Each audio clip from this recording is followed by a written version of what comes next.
في البدء كان الكلمة والكلمة كان عند الله وكان الكلمة الله.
Sekarang kita memasuki sesi tanya jawab. Aturan mainnya, nanti teman-teman yang mau bertanya silakan angkat tangannya lalu menyebutkan nama dan asalnya. Oke, mungkin 3 penanya. Siapa yang ingin bertanya? Pak Bambang Nursina yang saya hormati, sama dengan pendahuluan mahasiswa kami tadi, pembicaraan yang melibatkan berbagai agama pasti menyentuh hal-hal sensitif. Tapi insya Allah dengan semangat persaudaraan dan kasih sayang akan kita lalui masalah sensitivitas itu.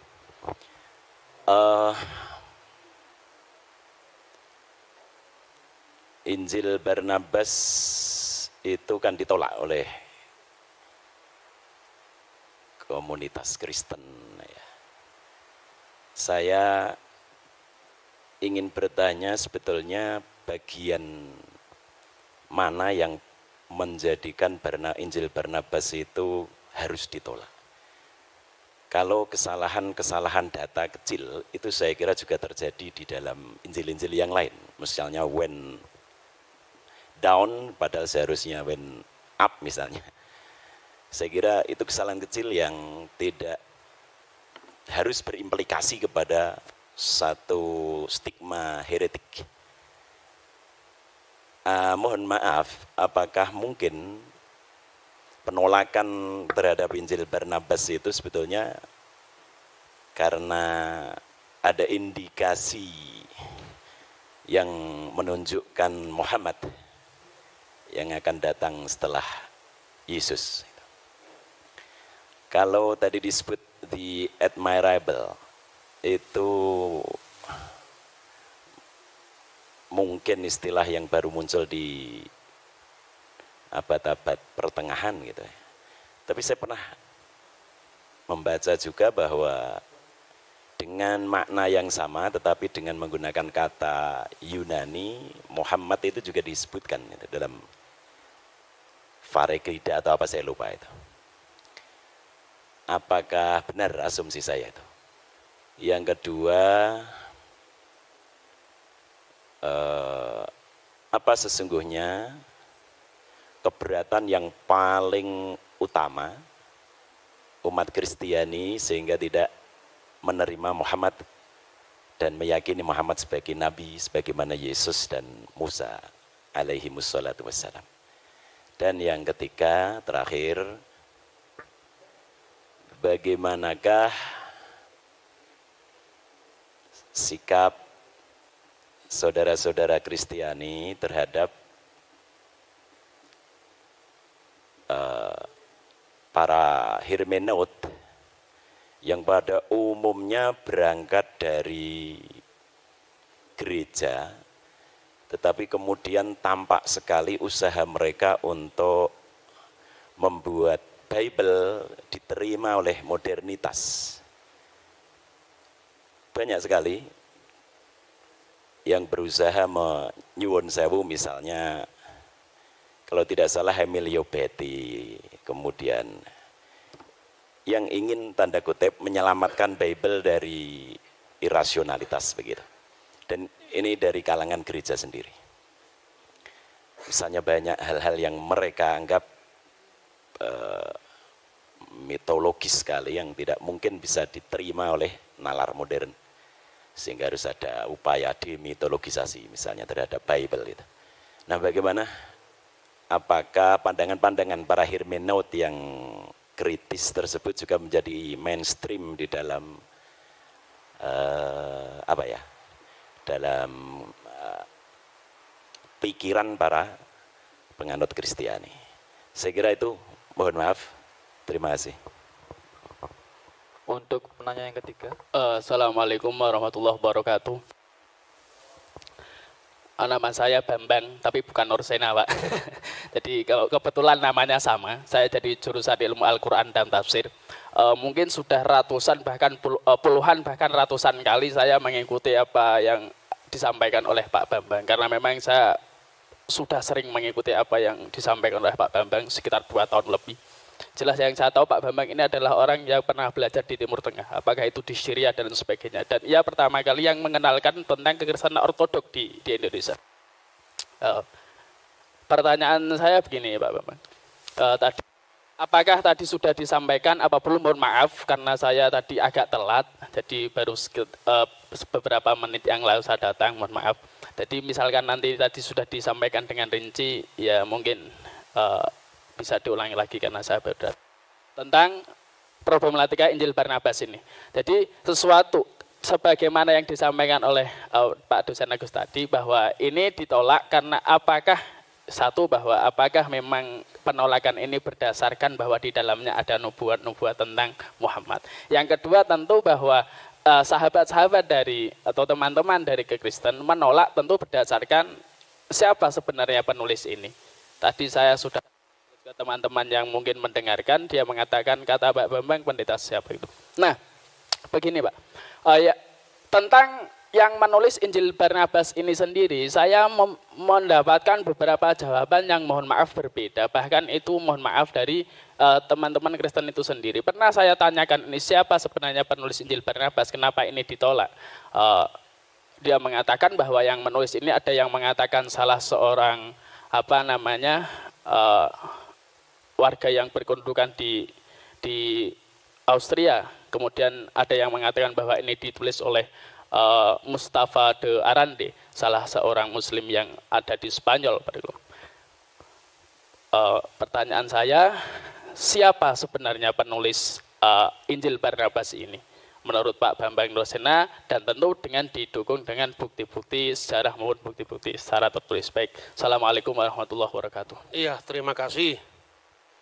Yang pertama, bagaimana tentang adanya kontradiksi?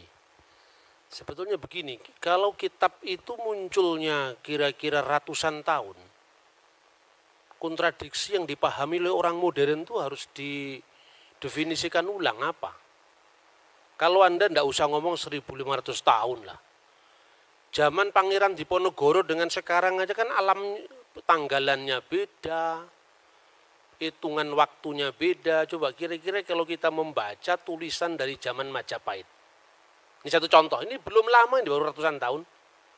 Ya, misalnya, Putra Nira Sang Sinagara, Beri Pamotan, Pungkasan Beri Kertabumi,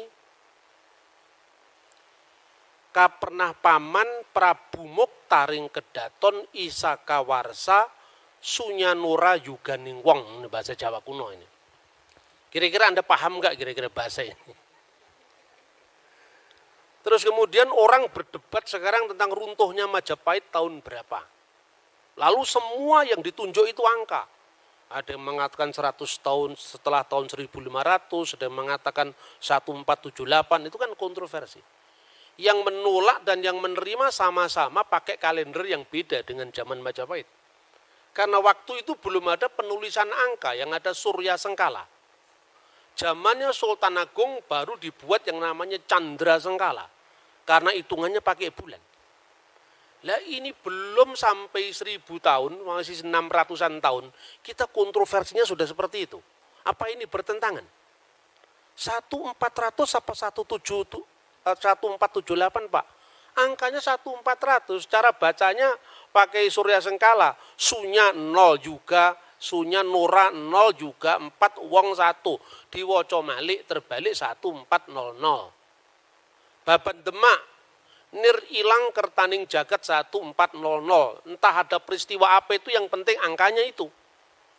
Sejarah nasional membuat angka 1478, itu awal pudarnya Majapahit. Karena apa? Karena sudah tidak ada pembaca yang ngerti hitungan zaman Majapahit. Kalender zamannya Yesus itu beda dengan kalender zamannya Paus Gregorius. Kira-kira kalau kita membaca Alkitab Tawarik dan Kitab Raja-Raja, itu lebih kuno lagi dari setelah pembuangan Babel. Sebelum pembuangan Babel itu tahun 600 sebelum Masehi. Nah, belum lagi tentang apa? Beda-bedanya pertama sistem kalender. Kedua, zaman Nabi Musa. Itu kan ditulis kira-kira tahun 1300-an sekian. Belum ada bulan namanya bulan Nisan. Bulan Nisan itu dikenal setelah periode kitab suci ditulis setelah pembuangan Babel. Karena dari kata Nisanu, musim semi. Sebelumnya itu namanya Etanim. Lah ini beda. Paskahnya di kitab Tawarik kok Etanim. Di kitab nabi-nabi kok Nisan. Lah Etanim itu ya Nisan, sama Anda ngomong akad dengan minggu. Gitu loh kira-kira. Ini mudah sekali dijawab. Banyak orang yang kurang membaca ada yang mengatakan begitu. Karena apa? Kitab suci yang ditulis ribuan tahun yang lalu dipahami menurut logika zaman sekarang. Saya berikan contoh, jangankan kitab suci. Zaman kerajaan Sriwijaya aja beda kok. Belum lagi kompleksitas perjanjian baru. Karena di perjanjian baru, ketika gereja ada di Yerusalem, kalendernya pakai kalender Ibrani. Ketika gereja melangkah ke Antioquia, mulailah muncul gereja ortodoks Syria. Ke Mesir mulai Koptik muncul. Kalendernya apa? Beda-beda lagi. Orang Koptik mulai kalender Anno Martiri dihitung mulai peredaran bintang Sirius. Tetapi orang Yerusalem kuno memakai kalender Ibrani yang disebut kalender seperti Islam, Anno Hijriah itu, pakai peredaran bulan. Ketika tanggal itu dikonversikan ke dalam teks yang lain, harus ada penyesuaian. Seorang lahir tanggal 27 bulan Julkaizah tahun 1383 misalnya. Ayo Masehnya berapa? Ngitung Natal, saya bisa hitung kepada Anda. Sampai detail saya bisa ngitung. Karena apa? Saya belajar kekristenan dari sumber aslinya, sumber primer. Saya tidak menafikan orang barat yang belajar kitab suci. Tetapi rata-rata yang mereka baca itu sumber sekunder. Jadi misalnya, Natal dituduh kelahiran Dewa Matahari. Lalu sedangkan Natal itu sudah ditentukan di Mesir tahun 189 kok. Kalender penyembahan Dewa Matahari baru tahun 274 zamannya Aurelius. Karena orang barat termasuk penulis entry Christmas di Britannica, Americana, tidak pernah baca buku Didaskalia Apostolorum yang pakai bahasa Koptik, bahasa Yunani, dan itu yang saya koleksi sampai hari ini. Nah, makanya bagi saya, perbedaan informasi karena sistem kalender yang berbeda, angka tahun yang berbeda, itu persoalan sejarah, bukan persoalan ini. Kedua, visi teologis yang berbeda.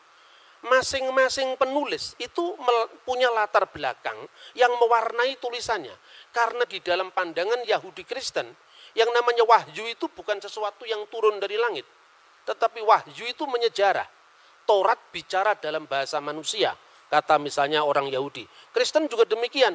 Setelah aku menyelidiki dengan seksama segala peristiwa yang terjadi di antara kita, dari saksi mata dan pelayan firman misalnya. Artinya di situ ada riset. Nah, sekarang ini definisi tentang wahyu aja kita belum sama kok. Kita mau menilai agama orang dari perspektif kita, itu loh kira-kira. Nah, itu satu. Kedua, kenapa Injil Barnabas itu ditolak? Pertama, bukan karena isinya Muhammad atau tidak, menerjemahkan aja orang Kristen kok. Islam kan tinggal enaknya sudah diterjemahkan. Kan jarang yang ngerti bahasa Itali. Yang ngerti bahasa Itali kan pastor-pastor Katolik. Sudah diterjemahkan tinggal baca. Kalau orang Kristen punya niat jahat, nggak perlu dong diterjemahkan. Ngapain diterjemahkan? Itu merugikan kita. Tapi karena semangat keilmuan kita terjemahkan. Sampai penerjemahnya di dalam bahasa Arab pun juga orang Kristen Koptik. Namanya adalah Khalil Sa'adah. Tetapi demi keilmuan dia memberikan contoh bahwa memang dalam konteks perjanjian baru itu misalnya ada persoalan-persoalan angka tahun, misalnya Yesus lahir zaman Kirenius atau tidak. Tetapi bangunan dasar seluruhnya betul ditemukan prasasti tentang kata iterum, bahwa dia yang kedua kali bertakhta. Tetapi soal Injil Barnabas ini parah sekali karena memang abad 16 dari abad pertama. Jadi bukan persoalan ada Muhammad atau ada tidak ada Muhammad, bukan, tapi karena semangat keilmuan. Lah memang Injil abad 16 masa mau dipakai, sedangkan peristiwanya abad pertama. Sekarang gini, Anda percaya nggak proklamasi 17 Agustus tahun 1945? Percaya dari mana? Dokumennya ada, Pak. Koran-koran dari zaman Jepang, Suara Asia, Arsip Nasional memang ada. Kemudian kira-kira ratusan tahun kemudian, orang mengatakan, loh kenapa informasi saya nggak diterima? Lah yang jelas kamu datang tiba-tiba dan punya nilai sejarah, bagaimana mau diterima? Nah, soal admirable itu bukan soal begitu. Karena di dalam naskah kuno manapun, sekarang ini terlalu mudah, saudara-saudara. Ada teman-teman yang mengartikan Parakletos itu dengan Periklitos yang terpuji, admirable. Tidak ada naskah manapun yang eksis dari 5.780 naskah. Semuanya berbunyi sama. Hode Parakletos tu penefma tu agion hupemsei dan seterusnya. Seorang penghibur yaitu Roh Kudus, dan penghibur ini dalam bahasa Yunani Parakletos. Parakletos ini ditulis dengan huruf alfa, tidak ada huruf lain. Sebab kalau bahasa Ibrani kan seperti bahasa Arab, ya ada jitir. Bahasa Arab itu kan dibentuk dari 3 huruf, ya bahasa Ibrani namanya sores. Misalnya salum dari shin, lamit, mim, sama dengan bahasa Arab salam. Nah, kemudian di situ ada menjadi kata kerja baru, kata benda baru. Itu tergantung bagaimana pemakaiannya. Salam, muslim, taslim, itu kan satu akar kata. Tapi kalau bahasa Yunani nggak bisa. Parakletos ya parakletos, periklitos ya periklitos. Karena apa? Seperti bahasa Indonesia, cowek nggak bisa dibaca cuek. Nggak bisa dibaca cowok, ya cewek. Karena itu memang struktur bahasanya berbeda itu.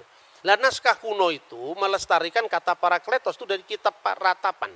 Kitab Ratapan menerjemahkan Parakletos dari Menahem. Menahemma dalam bahasa Aram.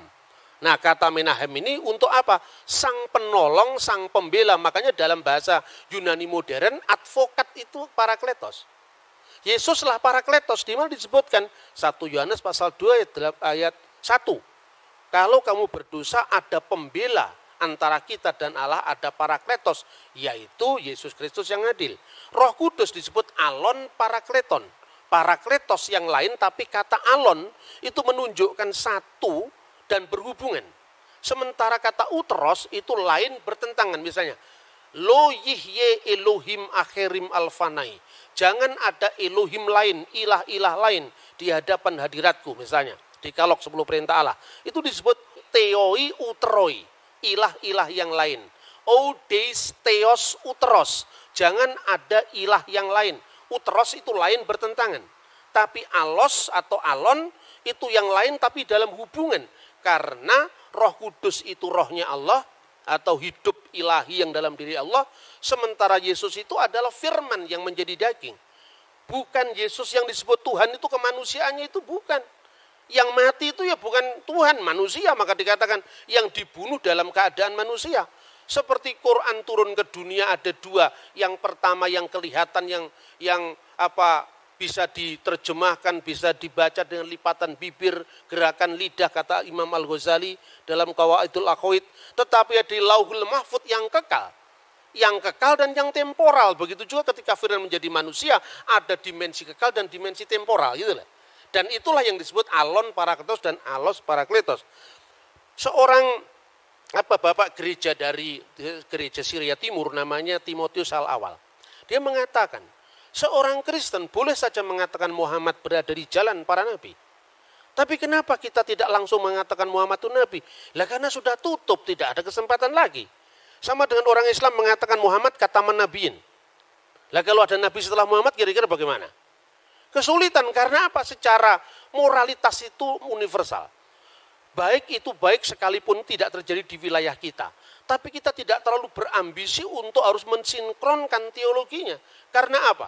Karena definisinya aja belum sejalan. Bagaimana kita memaksakan teologinya? Saya contoh, rasul dalam iman Kristen dan Islam itu beda maknanya. Rasul dalam Kristen itu berasal dari kata Ibrani Seliah. Artinya apa? Seorang yang punya otoritas mewakili umat. Jauh dari perbedaan seorang nabi menerima wahyu dan tidak wajib menyampaikan kepada umatnya, seorang rasul menerima wahyu wajib menyampaikan kepada umatnya. Dan definisi ini dibuat tahun berapa? Sementara kata Saliah sudah berlaku untuk iman Kristen dan Yahudi jauh sebelum Islam lahir. 600 tahun berlalu tentu saja definisi itu ada yang berkembang toh. Artinya di dalam Kristen Ibrahim bukan rasul. Di dalam Yahudi Musa bukan rasul. Tapi Musa adalah nabi, Ibrahim adalah nabi. Rasul hanya ditentukan untuk wakil-wakil kongregasi Yahudi. Makanya disebut Seliah Hasibur. Jadi Yesus itu imam besar, makanya disebut rasul. Beda dengan definisi rasul yang dipaksakan oleh banyak orang yang berpolemik lintas agama itu gitu loh.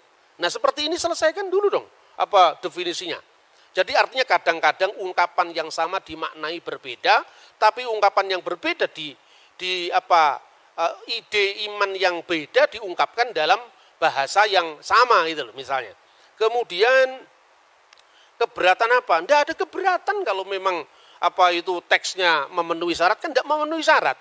Memang teksnya ya sekarang ini loh. Ada problematik perjanjian baru ya. Tetapi bahwa perjanjian baru ketika Yesus itu lahir, kaisarnya namanya Tiberius, penguasa Yudea namanya Herodes, tidak bertentangan dengan fakta sejarah manapun juga. Bacalah Yosefus, bacalah 12 kaisar Roma, semuanya sejalan. Karena apa? Yang nulis memang orang yang sejalan. Yang menjadi wali negeri, Pontius Pilatus, itu katanya Injil Barnabas, ini bukan kesalahan kecil, ini kesalahan fatal. Karena apa? Pilatus itu baru menjadi wali negeri itu pun sementara. Itu setelah pemecatan Herodes Archelaus. Jadi ketika Herodes Agung meninggal, itu kemudian ada 3 orang yang dipilih oleh Kaisar Roma, yaitu Archelaus, Antipas, dan Filipus. Karena Archelaus ini ambisinya terlalu tinggi untuk menguasai kota suci waktu itu, tanah Israel waktu itu, dipecat. Sensus yang pertama ditulis Injil Lukas masa Kirenius itu sensus Pax Romana, kesatuan Romawi. Sensus yang kedua juga ditulis di dalam Kisah Kira Rasul pasal 5, itu sensus untuk apa? Melacak sisa-sisa pengaruh kejahatan Archelaus. Dalam rangka menyelamatkan jajahannya Roma, maka kemudian Kaisar Tiberius mengangkat Pilatus. Dan itu tidak hanya ditutup perjanjian baru. Untuk mengatakan seperti itu, tidak usah dibaca perjanjian, tutup saja Injil. Baca Yosefus, itu clear sejarah itu. Lah Injil Barnabas satu pun nggak ada yang masuk itu. Bagaimana tahun Yobel dikatakan 100 tahun itu kebangetan itu. Ada orang yang masih membela dengan nada yang sangat apologetik. Mungkin kata 100 itu karena kaburnya antara huruf L dengan huruf C. Kalau L itu hanya 50, terus ditulis itu C itu. Dia aslinya di sini centok. Kan orang bisa lihat tuh aslinya.